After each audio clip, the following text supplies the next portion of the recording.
माझं लग्न झालं तेव्हा मी खूपच घाबरली होती. कारण की माझ्या पोटामध्ये दुसऱ्याचंच कोणाचं तरी मूल होतं. त्यामुळे माझ्या आईने माझं 1 महिन्याच्या आतच लग्न लावून मला सासरी पाठवलं, जेणेकरून ते सत्य कोणालाही समजू नये. परंतु माझा नवरा स्वतः डॉक्टर होता. मी त्याच टेन्शनमध्ये होते की इतक्यातच माझा नवरा खोलीत आला आणि मला बघत म्हणाला, "मला तुझं चेकअप करायचं आहे. जर माझा संशय खरा ठरला, तर मी तुला घटस्फोट देईन." मी खूप जास्त घाबरले, परंतु माझ्या नवऱ्याने त्याच्या डॉक्टरच्या बॅगमधून एक अशी वस्तू काढली, त्यामुळे मला खूप मोठा धक्का बसला. कारण की तो तर माझं नाव समृद्धी आहे आणि माझा जन्म एका छोट्याशा गावात झाला होता. आम्ही 4 बहिणी होतो आणि सगळ्या बहिणींमध्ये माझा नंबर पहिला होता. बाकीच्या 3 बहिणी माझ्यापेक्षा लहान होत्या. आमचे वडील आम्ही लहान असतानाच कायमचे सोडून गेले होते आणि त्यानंतर माझ्या आईने कसं तरी करून आम्हाला सांभाळलं होतं. माझ्या आई-बाबांचे लव्ह मॅरेज होते. त्यामुळे माझ्या आईच्या घरच्यांनी आणि माझ्या बाबांच्या घरच्यांनी या दोघांनीही त्यांच्यासोबतचे सगळे संबंध तोडले होते. त्यामुळे माझे बाबा गेल्यानंतर माझ्या आईजवळ आम्ही 4 मुली याशिवाय इतर कोणीही नातेवाईक नव्हते. माझे बाबा शिकलेले होते आणि ते एका प्रायव्हेट कंपनीमध्ये जॉब करत होते. तर माझी आई इतकी शिकलेली नव्हती. तिने फक्त 11वी पर्यंत शिक्षण घेतले होते. कारण की जेव्हा ती 11वीत होती, तेव्हा तिने बाबांसोबत पळून जाऊन लग्न केले आणि मग 2 वर्षानंतरच माझा जन्म झाला. त्यामुळे आई मला आणि घर सांभाळण्यात व्यस्त झाली आणि मग तिचे शिक्षण कायमचे बंद झाले. आईने एकदा तिचा भूतकाळ मला सांगितला होता. आई सांगत होती, तिचा जन्म एका जॉइंट फॅमिलीमध्ये झाला होता. तिथे आजोबा, काका-काकू, त्यांची मुलं असे सर्वजण राहायचे आणि त्यांच्या कुटुंबामध्ये मुलगा-मुलगी दोघांनाही अगदी समानतेची वागणूक दिली जायची आणि प्रत्येकाला त्याचे आयुष्य जगण्याचं पुरेपूर स्वातंत्र्य दिलं जायचं. आईचे वडील म्हणजे माझे आजोबा एका मोठ्या कंपनीमध्ये एका मोठ्या पदावर होते, तर काका आणि आजोबा बिझनेसमॅन होते. घरामध्ये पैशांची काहीच कमी नव्हती. सर्वजण एकमेकांसोबत जोडले गेले होते आणि सर्वजण एकमेकांवर खूप प्रेम करायचे. कोणत्याच प्रकारचे भांडण किंवा पैशावरून भांडण असे कधी होत नव्हते. सर्वजण एकमेकांच्या चांगल्याचाच विचार करायचे. आईने सांगितले की तिचे लग्न लहानपणीच तिच्या काकांच्या मित्रासोबत म्हणजेच अमोलसोबत ठरलं होतं. अमोलला आई-वडील नव्हते, त्यामुळे अमोल त्यांच्याच घरी राहायचा. पण जसजशी आई मोठी होत गेली, तिला वाटू लागलं की लहानपणी जोडलेलं नातं काहीही कामाचं नाही. कारण की अमोलसाठी आईच्या मनात कोणत्याच भावना निर्माण होत नव्हत्या. तिला अमोल आवडत नव्हता. तिचा होणारा नवरा अमोल लहानपणापासून खूपच लाजाळू होता. तो कोणासोबतही काही बोलायचाच नाही. पण जसा तो मोठा होत गेला, त्याच्या आतून ती लाजाळूपणाची सवय निघून गेली आणि तो एक चांगला मुलगा झाला. आईने सांगितलं की जर आमच्या फॅमिलीमध्ये दिसायला कोणी हँडसम होतं, तर तो माझा होणारा नवरा अमोल होता. परंतु तरी देखील तो माझ्या आईला अजिबात आवडत नव्हता. त्याच्या घरातले वातावरण देखील चांगले होते आणि मग मित्रांनी अमोलवरून आईला इतकं चिडवलं की तिला लहान असताना समजलं की तिचा होणारा नवरा अमोल आहे. आणि जेव्हा हळूहळू आई आणि अमोल मोठे होत गेले, तेव्हा आईला समजलं की तिचं लहानपणीचं लग्न ठरलं होतं. ते फक्त लग्न नव्हतं, तर खरोखर अमोलला आई पसंत होती. तो फक्त आईलाच पसंत करत नव्हता, तर तो आईबद्दल खूप पजेसिव्ह देखील होता आणि आईला अमोलची हीच गोष्ट आवडायची नाही. तो आईच्या गोष्टीवरून खूप जास्त हायपर व्हायचा. आई सांगायची की जर फॅमिलीमध्ये सर्वात जास्त डॅशिंग अमोल होता, तर फॅमिलीमध्ये जास्त रागीट देखील अमोलच होता. त्याचा राग खूपच भयानक होता आणि मग कधी-कधी आईला असे वाटू लागलं की तो एक सायको आहे. तो स्वतःच्या पुढे दुसऱ्या कोणाबद्दलही विचार करत नाही. अमोलला माझी आई जेव्हा तिच्या चुलत भावासोबत बोलायची, तेव्हा देखील अजिबात आवडायचं नाही आणि आईला असं कोणासोबतही बोलण्यापासून अडवणार, हे तो त्याचा हक्क मानायचा. आणि एके दिवशी तर अमोलने आईच्या काकांच्या मुलासोबत भांडण देखील केलं. कारण की त्याने असं मस्ती-मस्तीमध्ये आईचा हात पकडला होता. माझी आई 11वी मध्ये होती आणि अमोल 12वी पर्यंत. त्याचा राग इतका 40 वर्षाच्या पुरुषांना सुद्धा कमी राग येतो. माझी आई सांगायची तिच्या आई-वडिलांनी म्हणजेच माझ्या आजी-आजोबांनी कधीही मला कोणत्याच गोष्टीसाठी अडवलं नाही आणि प्रत्येक प्रकारे स्वातंत्र्य दिले होते. परंतु अमोलला माझ्या आईला त्याच्या ताब्यात ठेवायचे होते. अमोल तिला कैदेत ठेवू इच्छित होता. तो एखाद्या सायको प्रियकराप्रमाणे होता. तो आपल्या प्रेयसीला पूर्ण जगापासून लपून घरामध्ये ठेवू इच्छित होता. मग त्यामध्ये त्या प्रेयसीचा जीव गुदमरला तरी चालेल आणि ही त्याच्यामध्ये मोठी उणीव होती. एक दिवशी जेव्हा त्याचे आईच्या भावासोबत भांडण झाले, तेव्हा घरातल्यांनी अगदी प्रेमाने समजावून त्या गोष्टीकडे दुर्लक्ष केले आणि मग तिथूनच त्याची हिंमत वाढू लागली. एकदा तर त्याने माझ्या आईचा हात मुरगळला, कारण की आई अमोलसोबत बोलत असताना इतर कोणासोबत तरी हसली होती आणि यावेळी तर हद्दच पार झाली. आणि मग त्यामुळे आईला अमोलचा तिरस्कार वाटू लागला. अमोलचे ते वागणे एखाद्या नॉर्मल मनुष्याप्रमाणे नव्हते. आणि हीच गोष्ट माझ्या आईने काकांना सांगितली की अमोलचा इलाज करा, कारण की अमोल एक सायको पेशंट आहे, तो मानसिक रुग्ण आहे. हे सगळं ऐकून तर माझ्या आईच्या काकांनी आईच्या एक जोरदार कानाखाली लगावली. आणि मग याच गोष्टीमुळे माझ्या आईच्या तिरस्कारामध्ये अजूनच वाढ होत गेली. आणि त्या दिवसामध्येच अमोलचा रिझल्ट लागला होता आणि सोबतच त्याला अमेरिकेच्या एका मेडिकल कॉलेजमधून स्कॉलरशिपची ऑफर आली होती. तेव्हा आईच्या काकांनी अमोलला अमेरिकेला पाठवण्याची पूर्ण तयारी केली. परंतु आईला एकटीलाच इथे सोडून त्याला तिकडे जायचं नव्हतं. आणि जेव्हा तो तिकडे गेला तेव्हा त्याने सर्व भावांना ताकीद दिली होती की कोणीही माझ्या आईच्या आसपास मला दिसता कामा नये. अमोलला सर्व भाऊ अशा प्रकारे घाबरायचे की ते आता माझ्या आईच्या आसपास देखील दिसत नव्हते. आणि मग अशा प्रकारे माझी आई एकटीच उदास राहायची. आणि प्रत्येक दिवसागणिक तिच्या मनामध्ये अमोलबद्दल फक्त आणि फक्त तिरस्कार आणि राग घर करत होता. माझी आई त्यावेळेला 11वी मध्ये होती आणि त्याच दिवसामध्ये आईच्या क्लासमध्ये एका नवीन मुलीचे ऍडमिशन झालं. त्या मुलीचं नाव मेघा होतं. माझ्या आईची तिच्यासोबत चांगली मैत्री झाली आणि मग त्याच मैत्रीमुळे माझ्या आईची ओळख माझ्या वडिलांसोबत झाली. माझे बाबा आईच्या मैत्रिणीचा म्हणजेच मेघाचा भाऊ होता. माझ्या आईची मैत्रीण मेघा ही माझ्या बाबांची बहीण होती, म्हणजेच माझी आत्या होती. माझे बाबा त्यावेळेला PhD करत होते आणि आईपेक्षा वयाने खूप मोठे होते. परंतु पहिल्या नजरेतच आई वडिलांच्या एकमेकांवर प्रेम जडली. अशा प्रकारे एक मॅच्युअर माणूस एका कमी वयाच्या मुलीच्या प्रेमात वाहत गेला. माझे बाबा खूपच शांत स्वभावाचे आणि खूप समजूतदार होते आणि आईला ते खूप आवडायचे. तिला माझ्या बाबांसोबत आयुष्य घालवायचे होते. आईने मला सांगितले की जेव्हा तुझे बाबा आमच्या घरी माझा हात मागण्यासाठी आले तेव्हा माझे आई बाबा आणि खास करून माझे काका खूपच चिडले. एकतर मी अमोलची होणारी बायको होती आणि त्यात तुझे बाबा माझ्यापेक्षा वयाने खूप जास्त मोठे होते. आई सांगत होती की माझ्या घरातल्यांना या स्थळाबद्दल इतका प्रॉब्लेम होता की त्यांनी तुझ्या बाबांचा आणि सोबतच त्यांच्या आई-वडिलांचा म्हणजे तुझ्या आजी-आजोबांचा खूप अपमान केला. आणि त्यामुळे तुझ्या बाबांच्या आई-वडिलांनी सरळ-सरळ सांगितले की आता काहीही झाले तरी ते माझ्या घरातल्यांचा आणि माझा चेहरा पाहणार नाहीत. पण मी आणि तुझे बाबा असे घरातल्यांमुळे स्वतःच्या प्रेमाचा त्याग करणारे नव्हतो. त्यामुळे आम्हाला सगळ्यांनी नकार दिल्यानंतर देखील कोणीही आमच्या लग्नाला परवानगी न दिल्यामुळे आम्ही लपून लग्न करण्याचा निर्णय घेतला आणि एके दिवशी लपून लग्न केलं. जेव्हा ही बातमी माझ्या घरी समजली तेव्हा आयुष्यात पहिल्यांदा माझ्या बाबांनी मला मारलं होतं. आणि त्यानंतर कदाचित त्यांना माझ्यावर दया आली तेव्हा त्यांनी तुझ्या बाबांना बोलवलं आणि मला त्यांच्यासोबत हे सांगून पाठवून दिलं की यापुढे त्यांचा आणि माझा काहीही संबंध नाही. त्यामुळे यापुढे त्यांना माझे तोंड देखील पाहायचे नाही. सोबतच काकांनी देखील हेच सांगितलं की तुम्हाला जितक्या लवकर शक्य होईल तितक्या लवकर हे शहर सोडून निघून जा, कारण की अमोलला समजलं की मी लग्न केलं आहे आणि तो रागाने अक्षरशः वेडापिसा झाला आहे आणि तो आता पुन्हा भारतात यायला निघाला आहे. जर तो इथे आला तर तो तुला आणि तुझ्या नवऱ्याला जिवंत सोडणार नाही. मी अमोलला ओळखत होते की तो किती रागीट मनुष्य आहे हे मला चांगलेच ठाऊक होते. त्यामुळेच मला ते शहर सोडून जाणे योग्य वाटले. इकडे तुझ्या वडिलांचे बाबा देखील रागवले होते. त्यामुळे त्यांनी आम्हाला घरात देखील येऊ दिलं नाही आणि बाहेरूनच आम्हाला माघारी फिरायला सांगितलं. मी आणि तुझे बाबा पुण्याला आलो.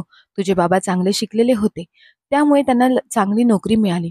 आयुष्य खूप आनंदाने सुखाने चालले होते. आणि मग अशा प्रकारे आमचा संसार अगदी आनंदाने भरलेला होता. जर तुझ्या बाबांना देवाने इतक्या लवकर बोलवलं नसतं तर अजून आमचा संसार अगदी सुखाने आनंदाने भरला असता. मी त्यांची मोठी आणि समजूतदार मुलगी होती. त्यामुळेच आई तिचे प्रत्येक दुःख, तिच्या प्रत्येक आठवणी माझ्यासोबत शेअर करायची. जणू काही आम्ही दोघी एकमेकींच्या मैत्रिणी होतो. आई तिचा हा भूतकाळ सांगताना खूपच उदास झाली होती आणि मला देखील माझ्या बाबांची आठवण येऊ लागली. मी 14 वर्षाची होते तेव्हा माझ्या बाबांना हार्ट अटॅक आला होता आणि ते या जगातून निघून गेले होते. त्यांच्यासोबतच आयुष्य आणि ते गेल्यानंतरचे आयुष्य यामध्ये खूप फरक होता. त्यांच्यासोबत आयुष्य अगदी रंगीबेरंगी होतं. ते गेल्यानंतर आमच्यावर अशी वेळ आली की आम्ही जेवणासाठी देखील तरसत होतो. त्यामुळे माझ्या आईने लोकांच्या घरी जाऊन काम करायला सुरुवात केली आणि आम्हा 4 मुलींना सांभाळू लागली. पहिले तर माझ्या आईच्या वडिलांनी आणि त्यानंतर माझ्या बाबांनी माझ्या आईला अगदी तळहाताच्या फोडाप्रमाणे जपलं होतं. परंतु आई आता अशा प्रकारे मेहनत करत होती आणि आम्ही मोठ्या होत होतो. मला आईने एक मैत्रीण समजून सर्व काही सांगायला सुरुवात केली होती. त्यामुळे मी त्या गोष्टीचा विचार करून करून डिप्रेशनमध्ये जाऊ लागले आणि त्यामुळेच माझं अभ्यासावरून मन उडू लागलं. मी आईला सांगितलं की तू तुझ्या त्या मेहनतीची कमाई माझ्यावर खर्च करू नकोस. मी शिकू शकत नाही. शिक्षण सोडून मी एका फॅक्टरीमध्ये नोकरी करू लागले. मला महिन्याला 14,000 रुपये मिळायचे. जेव्हा मी ते पैसे आईच्या हातावर ठेवायची, तेव्हा तिच्या चेहऱ्यावरचा आनंद पाहून मला खूप बरं वाटायचं.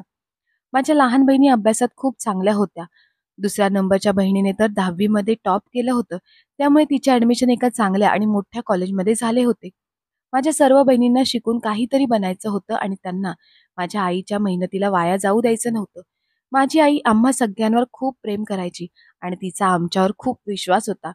परंतु एक दिवशी असं काही झालं की ज्यामुळे तो सर्व विश्वास मातीमोल ठरला आणि तिच्या आयुष्याची सर्व मेहनत एका क्षणात संपून गेली आणि ती मेहनत वाया घालवणारी मीच होते. मी तिच्या मेहनतीला मातीमोल केलं होतं. ज्या आईने तिच्या तरुणपण आम्हाला सांभाळण्यात घालवलं होतं, त्या आईची मेहनत मी मातीमोल केली होती. माझ्याकडून चूक नाही तर एक मोठे पाप झाले होते. असं पाप ज्याला माफी नव्हती. मी उचललेल्या एका चुकीच्या पावलाने माझ्या बहिणींचे आयुष्य देखील अंधारात गेले होते आणि माझ्या आईचा आम्हा सगळ्या बहिणींवरचा विश्वास मी मोडून टाकला होता.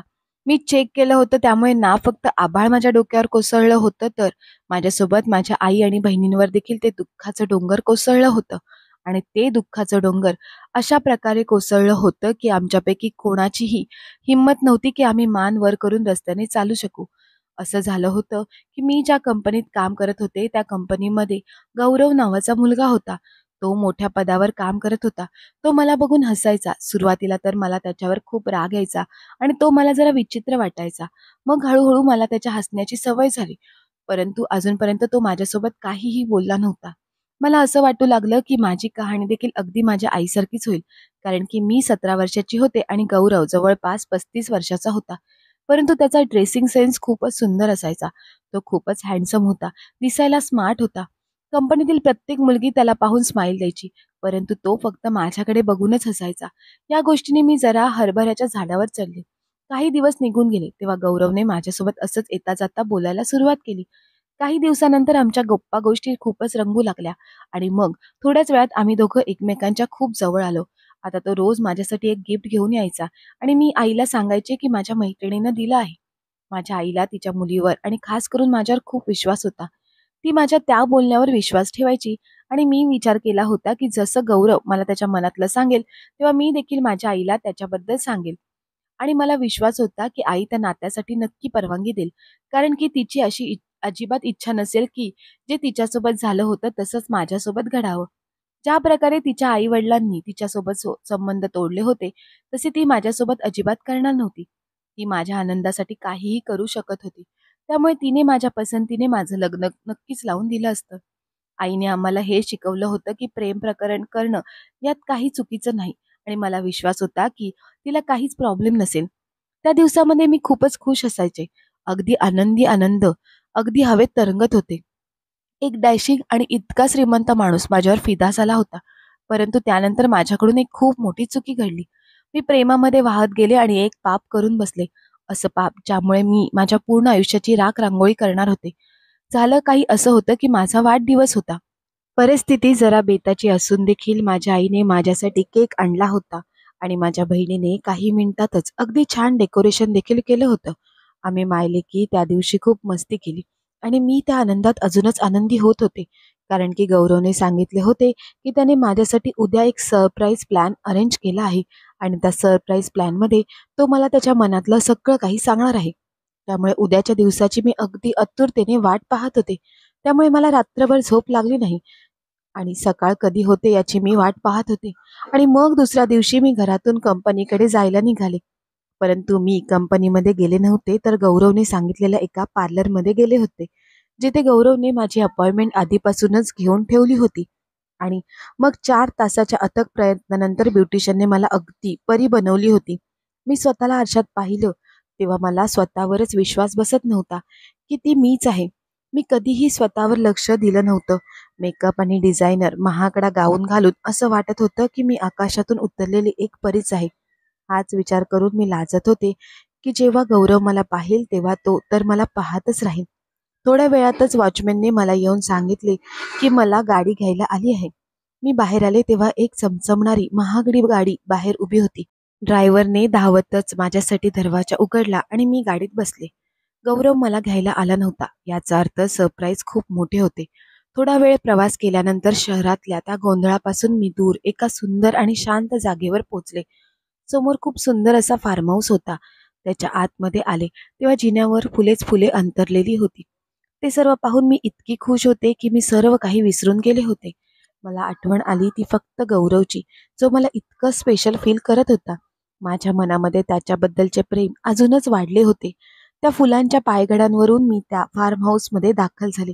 त्या फार्म हाऊसला इतक्या सुंदर पद्धतीने सजवले होते, ते पाहून मी दंग राहिले. माझा तो गाऊन लाल कलरचा होता.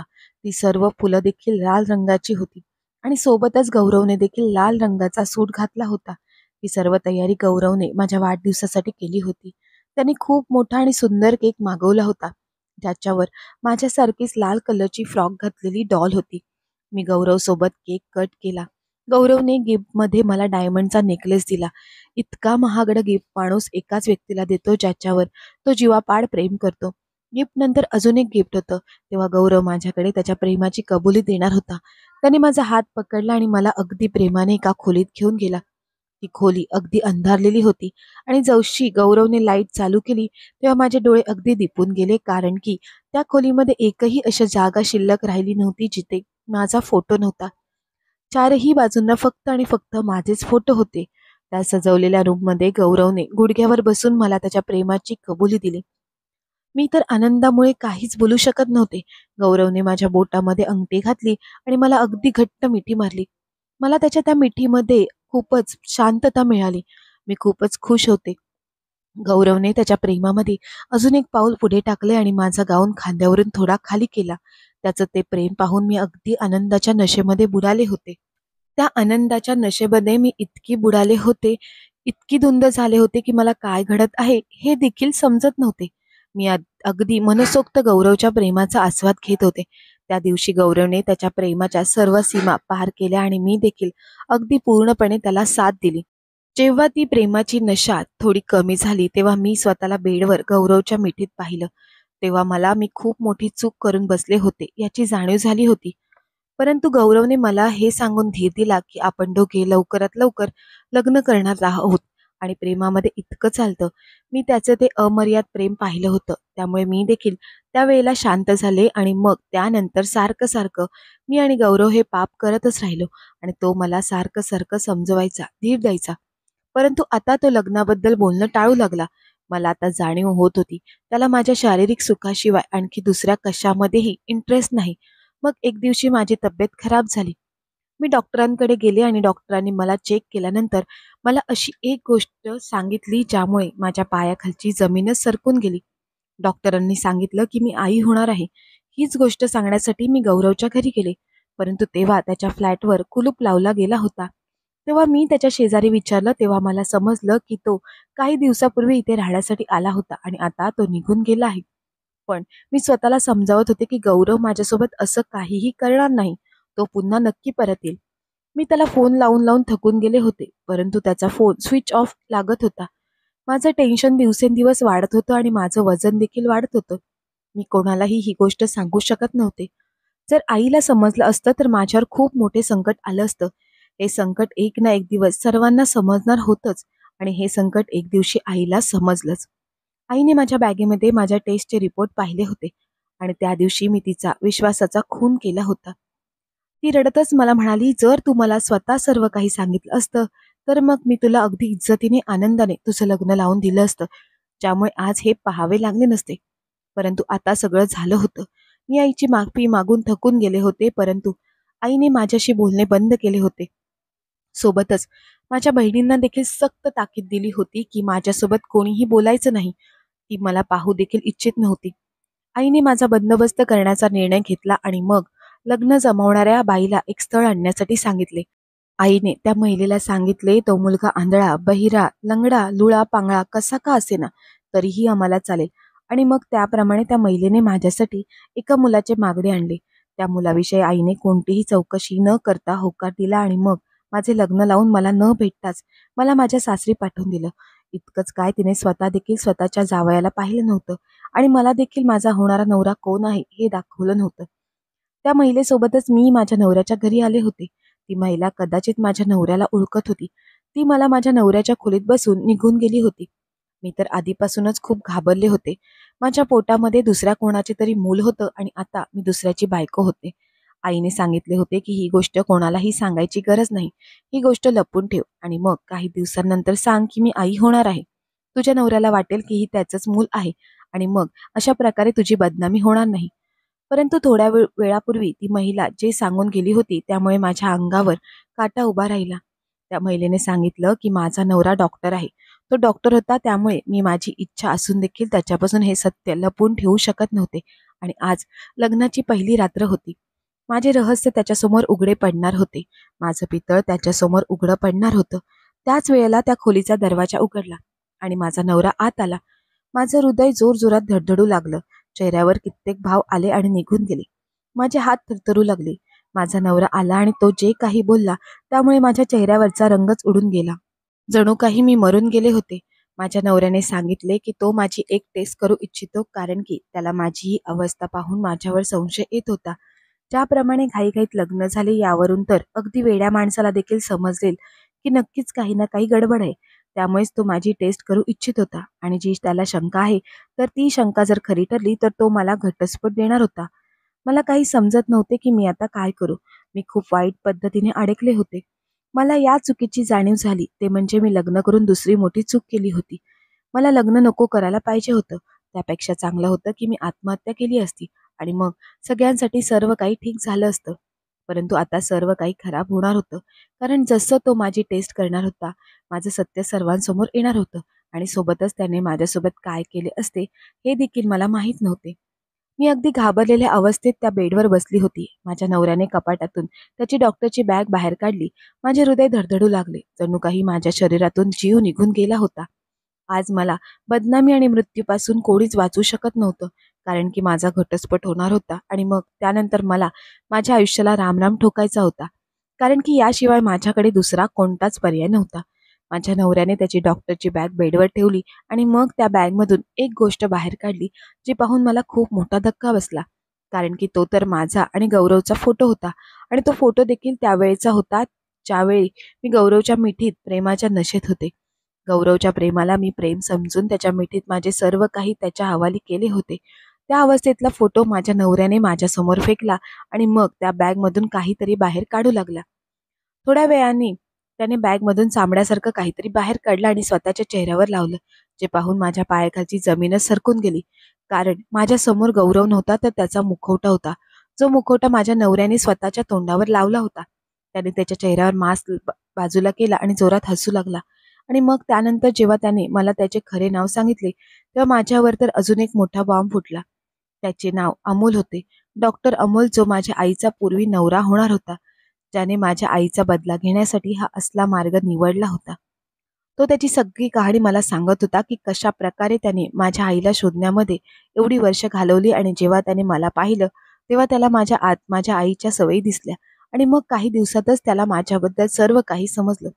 तेव्हा त्याने माझ्यासोबत हा खेळ खेळायला माणसाच्या रूपात एक मास्क त्याने बनवला आणि तो घालून तो मला फसवू लागला, जेणेकरून माझी आई त्रासातून जाईल, जो त्रास माझी आई पळून गेल्यानंतर त्याला झाला होता. माझ्या आईमुळे जो त्रास त्याला झाला होता त्या सगळ्याचा बदला त्याला घ्यायचा होता आणि मग माझ्या आईला त्रास देण्यासाठी त्याने माझा वापर करायला सुरुवात केली आणि इतक्या घाणेरड्या पद्धतीने त्याने माझा वापर केला. माझी आई अगदी बरोबर बोलत होती की अमोल एक वेडा माणूस आहे. आता मला भीती वाटू लागली. तो माझ्या आईचा बदला घेण्यासाठी माहीत नाही आज तो माझ्यासोबत काय करणार होता. मी पुन्हा एकदा वाईट पद्धतीने अडकले होते. अमोलचा हेतू फक्त माझ्या आईला मृत्यूपेक्षाही जास्त त्रास देणे हा होता आणि अर्धा बदला त्याने माझ्याकडून घेतला होता आणि उरलेला अर्धा बदला देखील तो माझ्याकडूनच वसूल करणार होता. त्याने त्याच्या त्या डॉक्टरी बॅगमधून बंदूक बाहेर काढली. त्याच्यामध्ये गोळ्या भरू लागल्या. एका आईसाठी मृत्यूपेक्षा वाईट त्रास तिच्या मुलाच्या मृत्यूमुळे होतो आणि तो मला मारून हा त्रास माझ्या आईला देऊ इच्छित होता. मी जी काही वेळापूर्वी आत्महत्या करण्याचा विचार करत होते, आता माझ्यासमोर माझ्या मृत्यूला पाहून मी घाबरू लागले. मी स्वतःला वाचू इच्छित होते, परंतु या राक्षसी माणसापासून मी स्वतःला कशी वाचवणार होते? तेवढ्यात माझी नजर बाजूला टेबलवर असलेल्या फ्लॉवर पॉटवर पडली. मी लगेचच तो फ्लॉवर पॉट उचलला आणि त्याच्या डोक्यात जोरात मारला. त्या प्रहारामुळे तो चक्कर येऊन खाली पडला आणि मग त्याच्या हातून ती बंदूक देखील खाली पडली. त्याने माझ्यासमोर जे काही केले होते ते अजिबात माफ करण्याच्या लायक नव्हते. याच्या आधी तो उठून उभा राहणार तेवढ्यात मी माझ्या थरथरत्या हाताने तो फ्लॉवर पॉट पकडले आणि त्याच्या डोक्यावरती परत जोरात मारून त्याचा खात्मा केला. आणि मग त्यानंतर मी भीतीने ओरडू लागले आणि दरवाजा उघडून बाहेर जाऊ लागले. परंतु घाबरल्यामुळे मी जिन्यावरून खाली कोसळले. माझ्या शरीरामध्ये तीव्र वेदना होऊ लागल्या आणि मला जाणवले की माझ्या मुलाने माझ्या पोटातच श्वास घेणे बंद केले आहे. त्यानंतर मला कसलीच शुद्ध राहिली नाही. जेव्हा मी शुद्धीवर आले तेव्हा मी हॉस्पिटलमध्ये होते आणि माझ्याजवळ माझी आई होती. तिच्या डोळ्यातून सारखे अश्रू वाहत होते. मी तर माझं मूल गमावून बसले होते. मी आईला रडत रडत सर्व काही सांगितले आणि हे सर्व मी पोलिसांना देखील सांगितले, कारण मला डॉक्टर अमोलला मारल्याच्या आरोपाखाली अटक करून घेऊन गेले होते. माझ्या आईने दागिने आणि जे घर माझ्या वडिलांनी घेतले होते ते सर्व काही विकले आणि एक चांगला वकील नेमून हे सिद्ध केले की मी डॉक्टर अमोलला स्वतःच्या संरक्षणासाठी मारले आहे. मला त्या परिस्थितीमध्ये स्वतःला वाचवण्याची गरज होती, म्हणूनच मी त्याला मारले आणि मग त्यामुळेच माझी जेलमधून सुटका झाली. आईने मला माफ केले आणि मग आम्ही आमचे आयुष्य पुन्हा एकदा नव्याने जगायला सुरुवात केली आहे. मित्र आणि मैत्रिणींनो, तुम्हाला जर काही गोष्ट आवडली असेल तर गोष्टीला लाईक करा, शेअर करा आणि गोष्ट कशी वाटली ते आम्हाला कमेंट्स करून नक्की कळवा. धन्यवाद.